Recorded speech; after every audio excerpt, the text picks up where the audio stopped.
नहमदु व नसल्ली अला रसूलिल करीम अम्मा बाद फ़ाऊज़ु बिल्लाहि मिनश शैतानिर रजीम बिस्मिल्लाहिर रहमानिर रहीम रब्बि इश्रह ली सदरी वयस्सिर ली अमरी वहलुल उक़दतम मिन लिसानी यफ़क़हू क़ौली।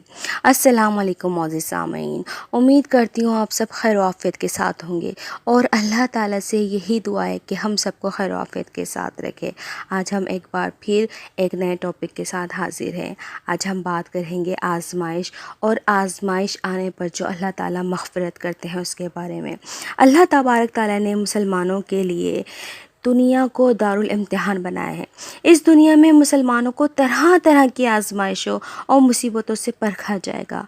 अगर मुसलमान दुनिया की हर मुसीबत और मुशक्क़त के मौके पर सब्र से काम लेता है तो अल्लाह की तरफ से दुनिया और आखिरत में आसमानी मदद का वादा है। और अल्लाह तबारक ताला ने ख़ुद फरमाया है कि हम तुम्हें ख़ास तौर पर 5 चीज़ों के ज़रिए आज़माएंगे। ए ईमान वालों, गम हल्का करने के लिए सब्र और नमाज के सहारे से मदद हासिल करो। बेशक अल्लाह पाक सब्र करने वालों के साथ है। ये सूरह बकरा की आयत है।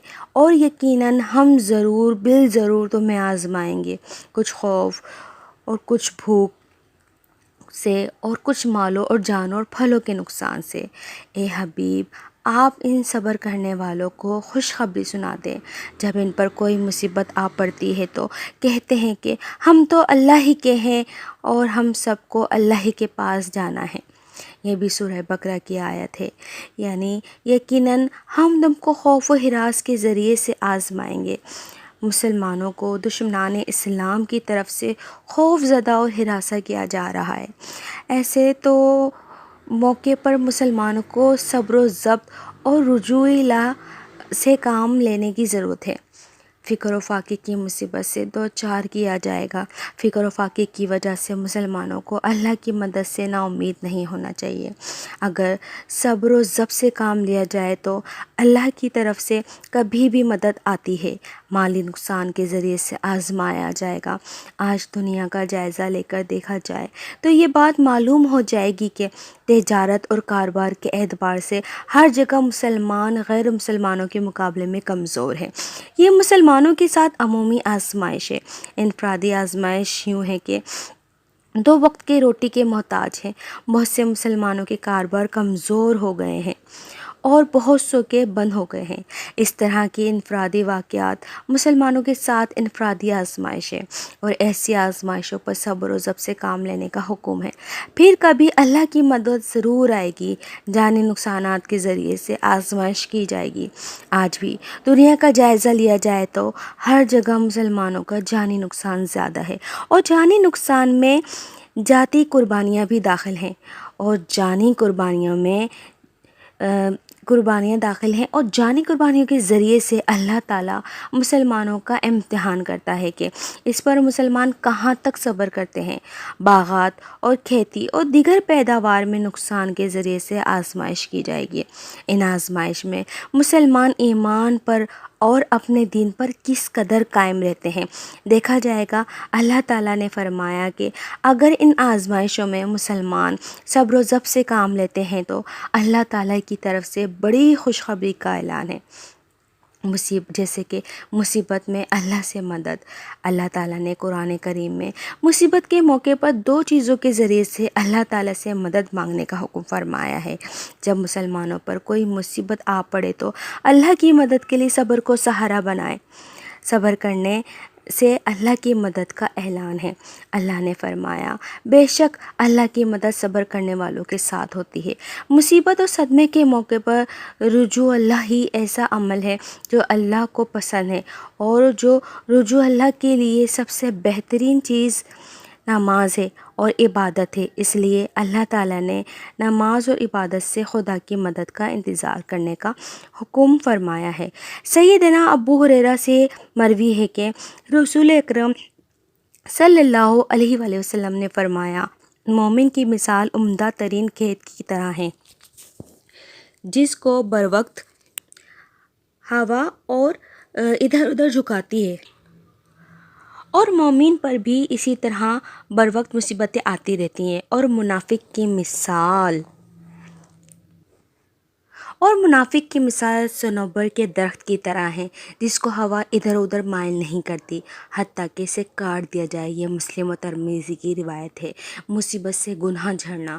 سیدنا عبداللہ بن مسعود فرماتے ہیں، میں نبی کریم صلی اللہ علیہ وسلم کی خدمت میں حاضر ہوا تو دیکھا کہ نبی کرم صلی اللہ علیہ وآلہ وسلم سخت بخار میں مبتلا ہیں۔ میں نے کہا، یا رسول اللہ، آپ شدید بخار میں مبتلا ہیں؟ آپ صلی اللہ علیہ وسلم نے فرمایا کہ جی ہاں، بے شک میرا بخار تمہارے 2 آدمیوں کے برابر ہے۔ تو میں نے کہا کہ پھر آپ کو دوہرا اجر دیا جائے گا؟ تو آپ صلی اللہ علیہ وآلہ وسلم نے فرمایا، جی ہاں، ایسا ہی ہوگا۔ پھر آپ صلی اللہ علیہ وآلہ وسلم نے فرمایا کہ کسی بھی مسلمان کو کوئی بھی پریشانی پہنچ جائے، چاہے ایک کانٹا یا اس سے زیادہ کی تکلیف کیوں نہ ہو، اللہ تعالیٰ نے اس کی تکلیف کی وجہ سے ضرور اس کے گناہ معاف فرما دے گا۔ اور تکلیف سے گناہ اس طرح جھڑ جاتے ہیں جیسے کہ موسم سرما کے زمانے میں درختوں سے پتے جھڑ جاتے ہیں۔ یہ بخاری اور شعب الایمان کی ایک روایت ہے۔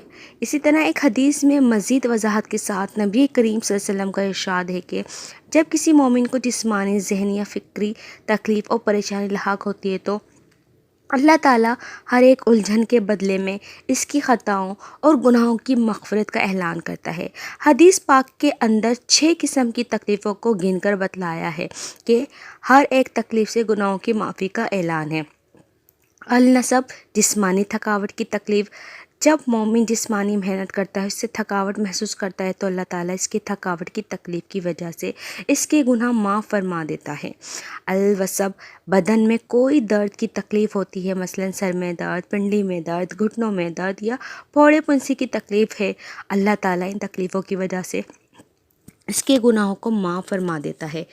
الہم یعنی ذہنی فکر، الہم ذہنی فکر اور الجھن میں مبتلا ہو جائے تو اسے اللہ تعالیٰ اس کی وجہ سے بھی مومن کے گناہ معاف فرما دیتا ہے۔